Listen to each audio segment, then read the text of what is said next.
One of the big news this week is the Newcastle United takeover, with the Premier League now giving it a green light to go ahead. Now we're talking about pretty much going from mid-table to the richest club pretty much in football almost. I believe in football, and it's by a considerable margin as well. I bet Newcastle United fans are going apeshit crazy over this news. Their team's pretty much just going to get reinformed pretty much to top level status at the moment. Now, the rumoured pricing, I should say, is roughly £300 million.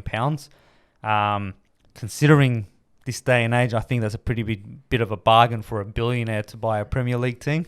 It is. They're saying that there was a bit of a delay with the authorities and how they're trying to work on Project Restart, and obviously with the delays of COVID-19, why this is dragging out for so long. That makes sense, and I believe that they're trying to get everything sorted and organised for a rough maybe June announcement. So it would sort of make sense considering a lot of the, what's the word that I'm looking for? A lot of the agreements, a lot of the contracts and all that, they tend to finish up in June, and you don't want to announce anything sort of, especially with the Project Restart happening. Now, there's a lot of things that we can discuss about this because, again, they're going from mid-table or a team that hasn't pretty much contested English football, yet alone European football, for a while.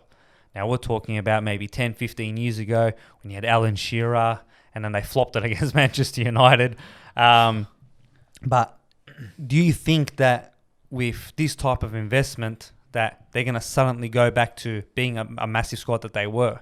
Because there's rumours of Mauricio Pochettino and even possible Rafa Benitez coming back with all the money that they would have for their transfers, for the stadium upgrade or whatever they're going to upgrade. I'm pretty sure they're going to change the entire club here.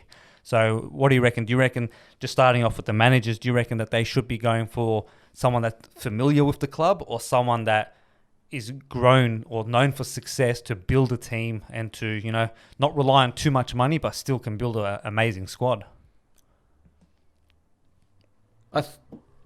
I think they need to look. As a Newcastle United fan, I'd probably lean more towards Rafa Benitez with what he did while he was there.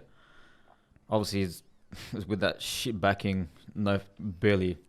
My pocket change is probably more useful to him compared to what Newcastle offered him.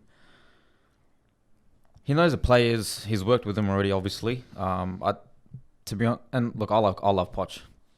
I'm glad he's out of that shit club anyway. Spuds. Yeah, I just think. You think Rafa Benitez. Look, he, like I said, with the minimal resources he's had while he was at his time there, he did good. They should bring him back. And I said it before, like, we were all shocked when they sacked him.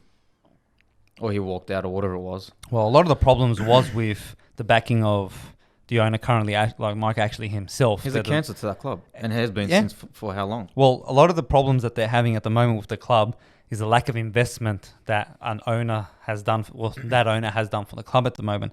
They're saying that with the top clubs the top players that have been sold by the team, that they haven't got the resources back to finance new players.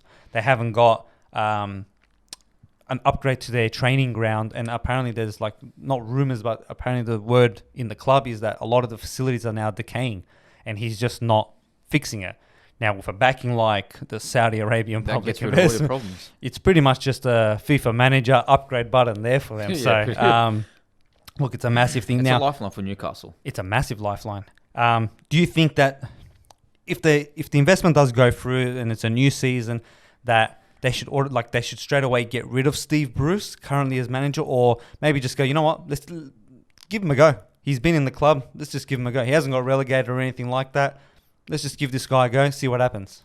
No, you'd have to give him a go. You can't just, okay, you bought out the club.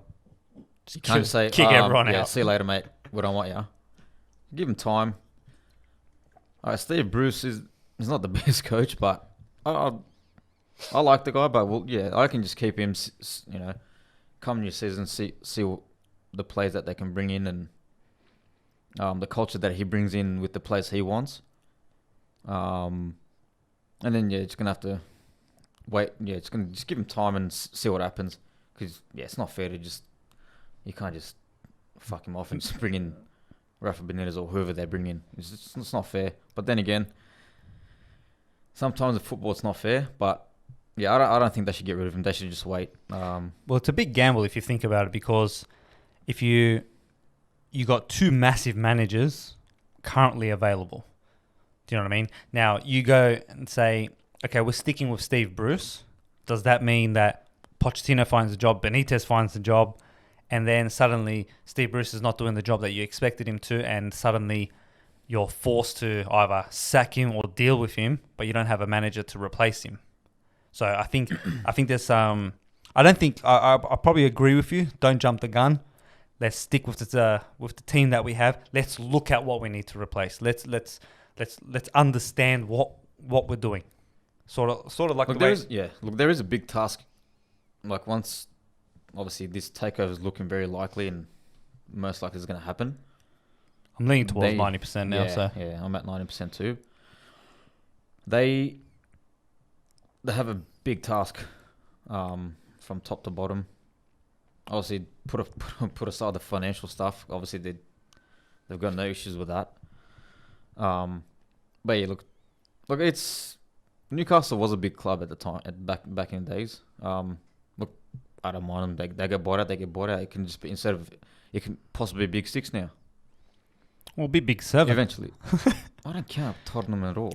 Oh, look, you considering the backing that they have, they were just always there. Like, Tottenham was just, it's just that little child that just nips at your ankle, just irritates you, but this does nothing.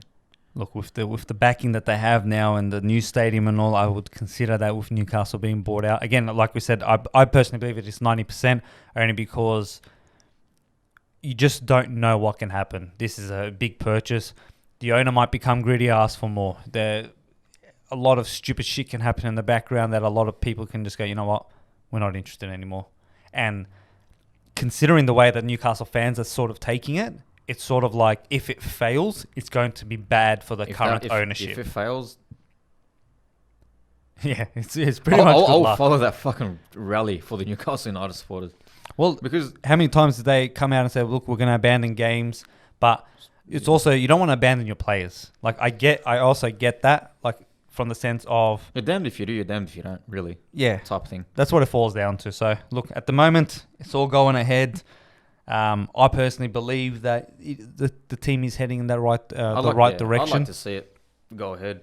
Newcastle, look, like I said, they're a big club. They've got amazing fans. The stadium's terrific. I'd say bring on another potentially strong club. Yeah, it's definitely it's going to put some major pressures on the top six at the moment. Whether Newcastle's going to go straight off the bat and go from zero to European football contendership, I should say.